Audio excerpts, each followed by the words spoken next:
For all the times that you rain on my parade, and all the clubs you get in using my name. You think you broke? Happy birthday, dear Penelope. Happy birthday to you. Make a wish before you blow out the candle. Tumetawang tumalima si Penelope, hindi cake ang kanyang hihipan kundi ang flaming shot sa bar kung saan siya nagdiriwang ng kanyang kaarawan kasama ang kanyang mga kaklase sa kolehiyo. First year college uli siya pero hindi pa rin siya pumapasok, syempre ay hindi iyon alam ng kanyang ama. Ayaw niyang pumasok at mag-aral, tamad na tamad siya. Alam niyang magagalit ang kanyang ama kapag hindi siya nagpatuloy sa pag-aaral kaya nag-e-enroll siya, pero hindi siya pumapasok. Halos ganoon din ang ginagawa ng mga kaibigan niya. Pang-ilang kurso na ang kanyang kinukuha na wala talaga siyang interes, ang tanging gusto lang niyang gawin ay ang magtungo sa kung saan-saang lugar. She loved traveling, ngunit ikalawa lang sa listahan niya iyon. Ang una sa listahan niya ay ang pangarapin ng gising si Franco. For 5 years now, she has had a secret crush on the man. Secret iyon, bawal malaman ng kahit sino, lalo ng kanyang ama. Hindi maaaring malaman yun ng kanyang ama dahil hindi niya alam kung ano ang magiging reaksyon nito. Hindi pwedeng malaman ng kanyang mga kaibigan dahil tiyak na magtataka ang mga ito kung bakit isang hired hand, ang kanyang crush, ayaw niyang pagtawanan siya ng mga ito. She knew these people looked at a person's social status. Nagbago ang pasya ng kanyang ama na sa halip na ipagkatiwala ang farm kay Franco ay ito ang ginawang katiwala sa kumpanya nila, nangangahulugan lamang. Iyon na hindi lang basta mahusay si Franco kundi napakahusay nito, hindi mabilis magtiwala ang kanyang ama kung negosyo ang pinag-uusapan. She admired Franco more, nakapagtapos ito ng ikalawang kurso at peteng MBA nito, full-time na ito sa kumpanya. At mayroon itong nobya. She knew it was stupid that it was one of the reasons why she was drinking in that bar, para siyang tanga na masama ang loob sa katotohanan iyon. So what? If he had a girlfriend, so what if she had broken up with her boyfriend after she met him, and had never dated ever since because she worried that having a boyfriend would make Franco think she was unreachable? So what if he was dating a woman who looked like a scab compared to her? So what? So what? Give me another shot, damn it, sigaw niya. Nag-woo ang mga kaibigan niya, kung malalaman lang ng mga itong umiinom siya dahil sa hindi niya nobyo ay baka pagtawanan siya ng mga ito, sapagkat siya ay pinipilahan ng mga manliligaw. She was very popular with men, it made her sad that the only man who she wanted to give her a second glance was with another woman. More. Aniya ng masaid ang laman ng shot glass. Naitanong niya sa kanyang sarili kung nasaan kaya ng mga sandaling iyon si Franco. Kasama ba nito ang girlfriend nito? Ang babae ay nagtatrabaho rin sa kanilang kumpanya, ang Madrigal Incorporated. Hindi talaga ito maganda, malaki ang mata nito, malaki ang ilong, malaki ang bibig. Bakit ang babaeng iyon ang nagustuhan ni Franco? Bakit siya, hindi nito magustuhan? She had to do something, pero ano, tiyak na magagalit sa kanya ang kanyang ama kapag may ginawa siyang kalokohan involving Franco kaya idinaan na lamang niya sa pag-inom ang lahat. Nang matapos ang party ay bahagya na siyang langgo, bahagya lang dahil sanay na rin siyang uminom. Pagsakay sa kotse ay sinabi niya sa driver niyang dalhin siya sa bahay ni Franco, may sasabihin kasi siya sa lalaki, hindi rin niya alam kung ano. Basta ibig niya itong makita. Nang makarating naman sila roon ay hindi siya makababa ng kanyang sasakyan, namimigat na ang talukap ng kanyang mga mata ng maalimpungatan staya sa tila pagkatok sa kung saan. Nang burnalek na ng tuluyan ang malay niya ay natuklasan niyang maliwanag na at nakasadsad ang kanyang mukha sa salamin ng kotse at ang kumakatok ay walang iba kundi si Franco. Napaunat agad siya. Sabay tingin sa driver niyang mukhang takot na takot sa kanya. Manong, bakit hindi ninyo ako iniuwi, ma'am? Baka magalit kayo sa akin dahil dito po kayo nagpahatid, eh. At hindi na kayo umuwi? Hindi na po, napabuga na lang siya ng hangin saka binuksan ang bintana ng sasakyan. Marahil ay katawa-tawa ang hitsura niya habang nakalapat ang mukha niya sa salamin ng sasakyan. Sa katunayan ay mayroong mantsa leon, kung mula sa mantika ng kanyang mukha o sa likido sa bibig niya ay hindi niya alam. Pinigilan niyang itirik ang kanyang mga mata, Oh, this is very embarrassing. Anong ginagawa mo rito? Nakakunot noong tanong ni Franco. He was wearing a gray shirt with the sleeves cut off, and a pair of jogging pants. Mukhang magdia jogging ito. He looked like Antonio Banderas, only with short hair. He was very masculine. I was just around the corner and thought I'd stop by to invite you to my birthday party this Saturday. Will you come? Salamat at mabilis tayong mag-imbento ng kwento.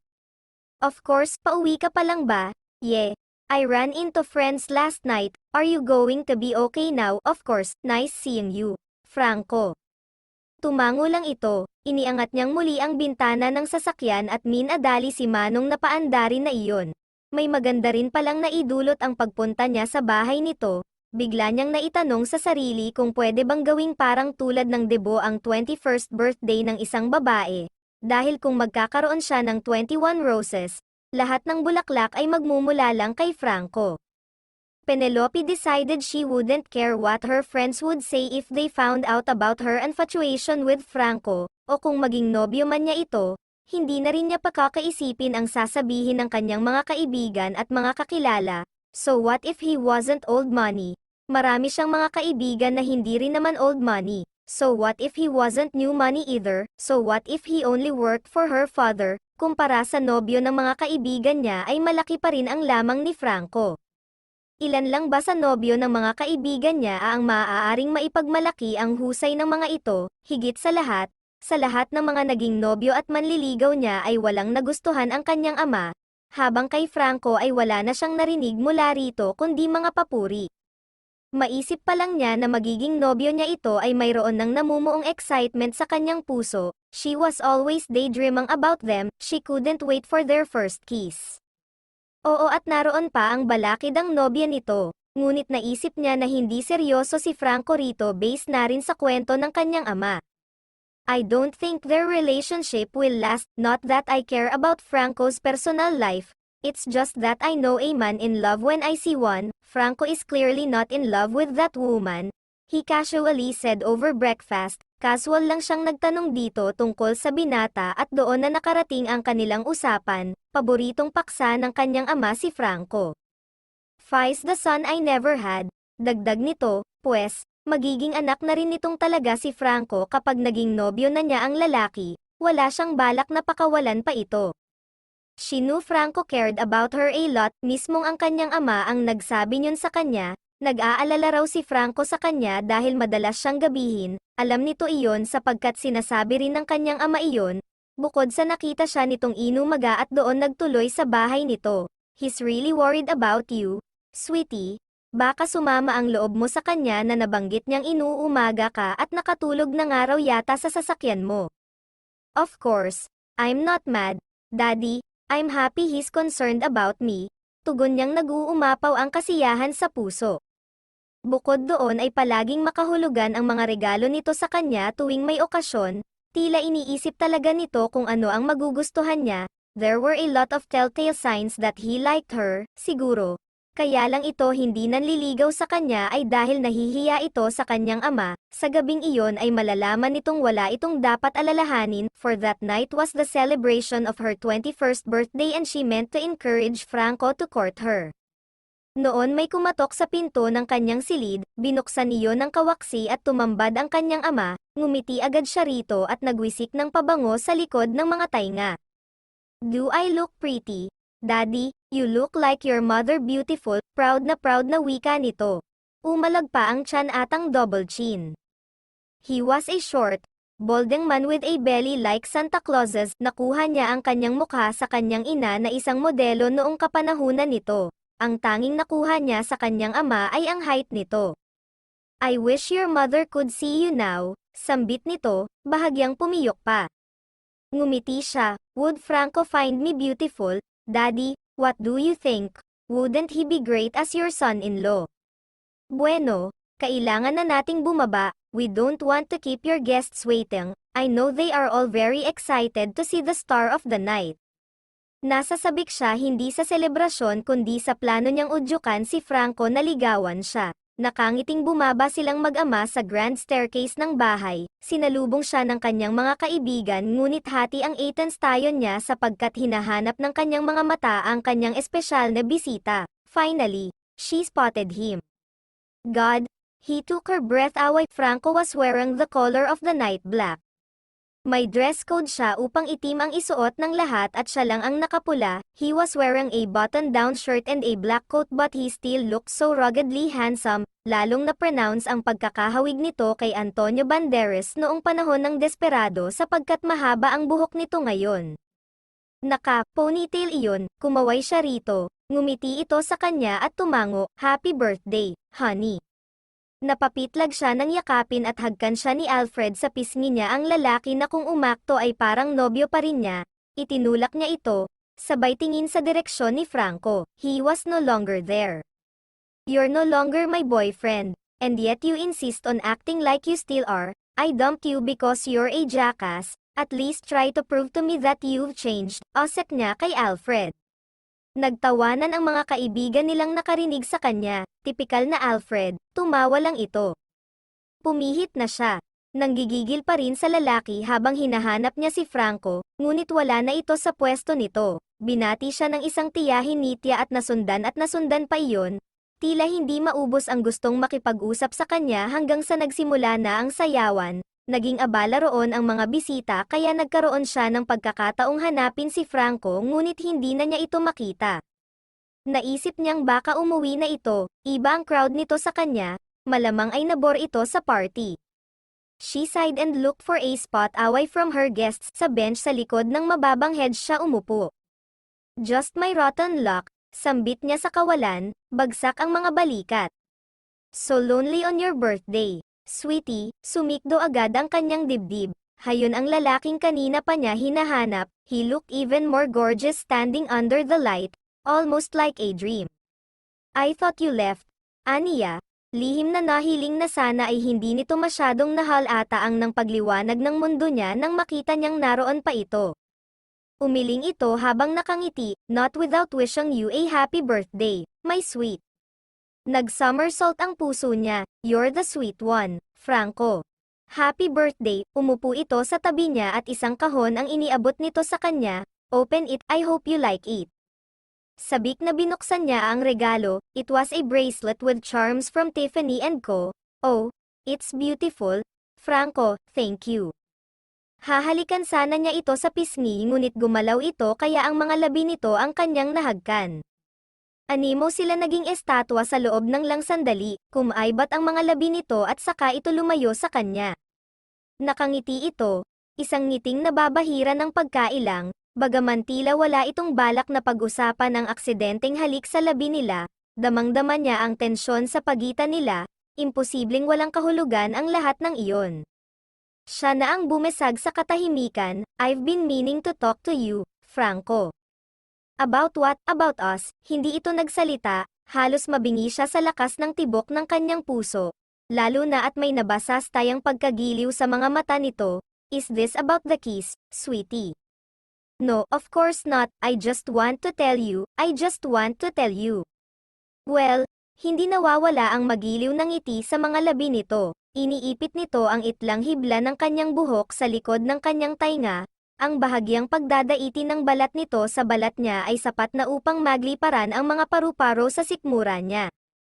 "I want you to know that my father likes you." Kumunat ang noo nito, tila hindi iyon ang inaasahang sabihin niya.